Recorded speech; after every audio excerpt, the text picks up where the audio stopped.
નમસ્તે મિત્રો, fine arts college ભરૂચના પરિસરમાં આજે અમે બેઠા છીએ. ફાઇન આર્ટ્સ કોલેજ છેલ્લા 10 વર્ષથી અત્યારે બંધ છે, પરંતુ ભૂતપૂર્વ વિદ્યાર્થીઓની એક સંમેલન બોલાવવા માટે ઘણા સમયથી વિચાર વિમર્શ ચાલતો હતો. આજે અમે આપણા ભૂતપૂર્વ પ્રિન્સિપાલ એવા સુરતી સાહેબની અધ્યક્ષતામાં આજે કેટલાક મિત્રોની એક મિટિંગ મળી, જેમાં મહેન્દ્રસિંહ મહેરા સાહેબ પણ હાજર રહ્યા, દીપક સર પણ હાજર રહ્યા અને સાથે અમારા ભૂતપૂર્વ વિદ્યાર્થી મિત્રો હાજર રહ્યા. આ મિટિંગમાં અમે સૌએ ચર્ચા કરી અને આગામી 11 જાન્યુઆરીના રોજ રવિવારના રોજ આ મિટિંગ કરવાનું સંમેલન કરવાનું આયોજન વિચાર્યું છે અને આજે ફાઇનલ પણ કર્યું છે કે 11 તારીખે રવિવારના રોજ આપણે સંમેલન કરીએ.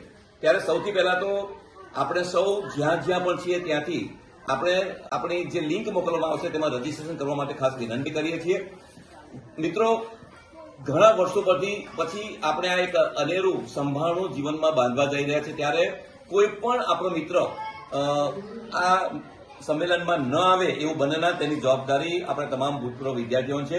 આપણે સૌએ સાથે મળીને આ સંમેલન સફળ બનાવીએ અને જૂની કોલેજ જે છે આપણી અત્યારે છેલ્લા 3-4 દિવસમાં સુરતી સાહેબે સાફ સફાઈ કરી અને ખૂબ જહેમત ઉઠાવીને બાકીનું રિપેરિંગ કામ પણ કરાવ્યું છે. ત્યારે આવો આપણે 11 તારીખે મળીને આપણા જૂના સંભાળના જે કંઈક છે, જે વિખરાયેલા છે પોટલાઓ પણ, એને છોડીને જૂની યાદોને તાજી કરીએ. આપ સૌને ફરીથી આ સંમેલન પધારવા માટે હાર્દિક આમંત્રણ પાઠવીએ છીએ.